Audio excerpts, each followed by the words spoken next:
Opa, tudo bem? Que a graça e a paz de Cristo esteja com você. Meu nome é Léo Carvalho e esse é o canal Mais Que Vencedores, onde juntos refletiremos sobre a palavra de Deus e abordaremos os mais diversos assuntos à luz da Bíblia.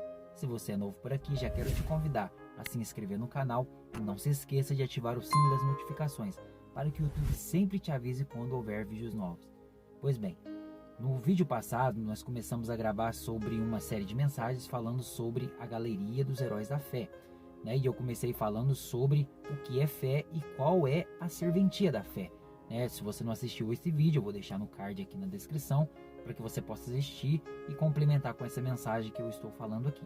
Na mensagem passada eu falei sobre níveis de fé. E isso pode abrir um questionamento e uma dúvida na vida de muitas pessoas. É possível crescer na fé? É possível aumentar o nível da fé? A Bíblia fala sobre isso, se é possível ou não. Então hoje nós vamos aprender e eu quero te convidar a ficar até o fim desse vídeo para que você aprenda se é possível e o que a Bíblia recomenda para que você possa crescer ou não na fé. Amém?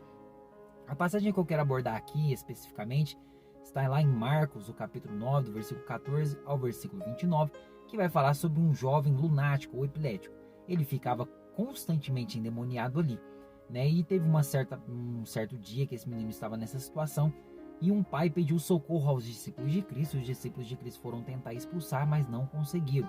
Jesus não estava junto com eles, mas quando ele chegou havia um alvoroço ali. Então contaram a situação para Jesus. Jesus fica indignado pela ausência de fé dos seus discípulos e os repreende por causa disso. Mas aí ele começa a questionar o pai, começa a conversar com o pai, e o pai começa a falar o que aconteceu. E Jesus ele começa a dizer o seguinte: olha, se você crê, tudo é possível ao que crê. E aquele homem em lágrimas chega em Jesus e diz para ele: olha, Senhor, eu creio, mas me ajuda com a minha incredulidade, ou seja, com a minha falta de fé. E a gente vê que muitas vezes isso acontece com a gente. Quando a gente passa por um problema normal, um problema que é suportável, que é normal ao nosso nível, a gente não fica tão temente, a gente não fica tão preocupado. Mas quando nós passamos por um problema muito grave, uma situação muito difícil, às vezes a nossa fé falha. E foi o que aconteceu com os discípulos de Jesus. Eles tentaram expulsar e não conseguiram. E Jesus foi rapidamente ali, expulsou aquele demônio, com muita eficiência, com muita eficácia e com muita rapidez. E os discípulos de Jesus vão questionar ele, só na mesma passagem, só que lá em Mateus, no capítulo 17, no versículo 20, os discípulos de Jesus vão questionar por que eles não conseguiram expulsar aquele demônio. E daí Jesus ele vai dizer para os seus discípulos o seguinte: olha, por causa da vossa falta de fé. Então Jesus ele vai falar que se alguém tiver a fé do tamanho de um grão de mostarda, vai conseguir mover um monte de um lugar para o outro. Então Jesus diz que eles não conseguiram expulsar aquele demônio por causa da falta de fé deles. Mas no versículo 21, que complementa o versículo 20, ele vai dizer assim: mas essa caça de demônios só se pode expulsar pela oração e pelo jejum. Mas Jesus não disse que eles não tinham conseguido expulsar por causa da falta de fé? E como é que ele vai dizer que agora aquela caça de demônios só se expulsava com oração e jejum?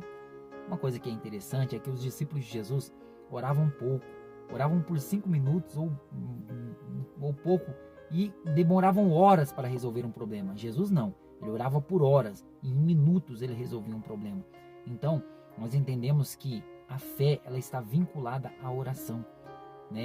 Jesus, a gente vai ver que o nosso maior exemplo, o nosso exemplo supremo é Jesus. E Jesus, se você for ver, principalmente no Evangelho de Lucas, nos outros evangelhos também falam, mas o Evangelho de Lucas é o que mais fala que ele se retirava para orar ao Pai e buscar ao Pai, e ele passava noites e madrugadas orando a Deus. E eu te faço uma pergunta: quanto tempo você tem tirado do seu dia para orar a Deus? Na correria, nas preocupações, quanto tempo você tem tirado um tempo só para Deus, para buscar a Deus em oração? Você tem buscado a Deus nas madrugadas?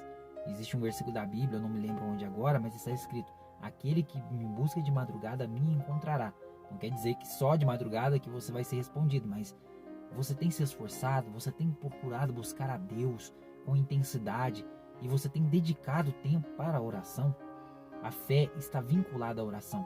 Eu acredito que quanto mais você ora, mais fé vai ser desenvolvida em você. E isso sem falar que nós vamos ver que os grandes heróis da fé, que nós vamos falar aqui nas demais mensagens, eram homens que estavam em constante comunhão com Deus através da oração. Então, a fé está fortemente vinculada à oração. Se você quer que a sua fé seja crescida, que seja acrescentada na sua vida, permita-se buscar mais a Deus. Tire mais tempo para buscar a Deus. Em 2 Pedro capítulo 3, versículo 18, vai falar que nós devemos crescer na graça e no conhecimento. O problema é que nós cristãos hoje em dia, nós estamos estagnando. Nós paramos num certo nível e nos conformamos com isso. Mas a Bíblia vai nos dizer também, se não me engano, no livro de Ezequiel, vai estar falando: conheçamos e prossigamos em conhecer ao Senhor. Então nós precisamos conhecer e continuar conhecendo, crescer na graça e no conhecimento. E aí nessa mesma passagem vai falar sobre o jejum. Jejum, irmãos, hoje em dia é raridade. Ninguém nem fala, nem prega a respeito disso. Há muito tempo eu não ouço uma pregação ou um ensino que fale sobre o jejum. Eu não quero me prender a esse assunto aqui, nem quero trazer um ensinamento profundo sobre isso aqui agora, mas o jejum, irmãos, é algo necessário. Nós vamos ver que tanto no Antigo Testamento como no Novo Testamento, principalmente no começo da igreja, nós vamos ver que para muitas coisas, principalmente para se tomar decisões necessárias, importantes, os discípulos, os apóstolos, eles entravam não somente na oração, mas no jejum.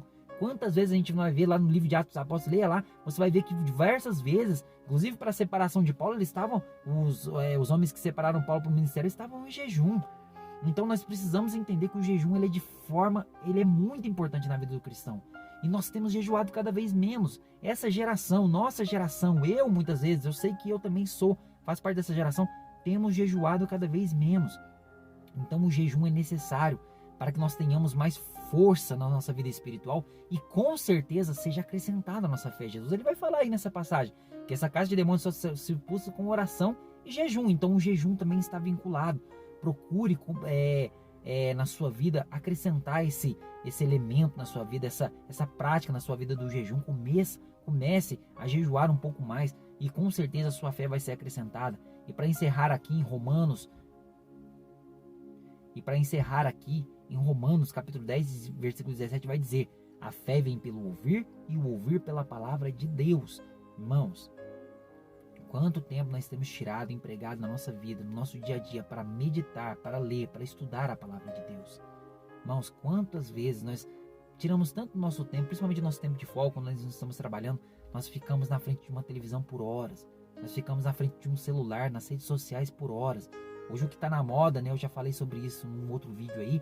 O que está na moda hoje é as séries, né? A gente maratona séries, a gente fica um domingo inteiro assistindo uma série e vai horas assistindo capítulos e capítulos de séries.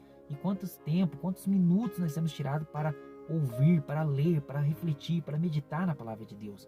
O Salmo 1, do versículo 1 ao versículo 3 vai dizer assim: olha, bem-aventurado é o varão que não anda segundo o conselho dos ímpios, nem se detém no caminho dos pecadores, e nem se assenta na roda dos escarnecedores. Antes tem o seu prazer na lei do Senhor, e na sua lei medita de dia e de noite. Pois será como a árvore plantada junto a ribeiros de águas, que dá o seu fruto na estação própria, cujas folhas não caem, e tudo quanto fizer prosperará.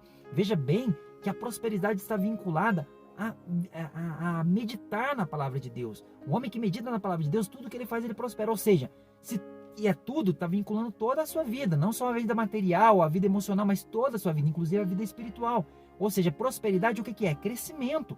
Prosperidade é crescimento. Então a fé está vinculada à vida espiritual, então automaticamente a sua fé vai ser acrescentada através da meditação na palavra de Deus, na leitura, no estudo da palavra de Deus. Meu amado, leia mais a Bíblia.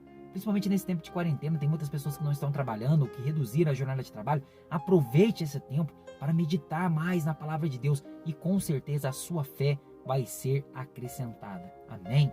Eu espero que eu tenha sanado a dúvida de muitas pessoas aí, que às vezes procuram saber se a fé pode ser, acrescentada, se a fé pode ser melhorada, aumentada. Então tá aí a sua resposta, A Bíblia nos responde isso. Esses são apenas alguns versículos, com certeza existem muitos outros mais, muitas outras passagens mais que nós podemos falar sobre esse assunto. Mas que Deus possa continuar te abençoando. E se esse vídeo foi bênção na sua vida, meu amado, não se esqueça de deixar aí seu like, não se esqueça de compartilhar esse vídeo nas suas redes sociais com seus amigos e também deixe aí os seus comentários e eu vou ter prazer em te responder. Tá certo? Então que Deus te abençoe e até o próximo vídeo.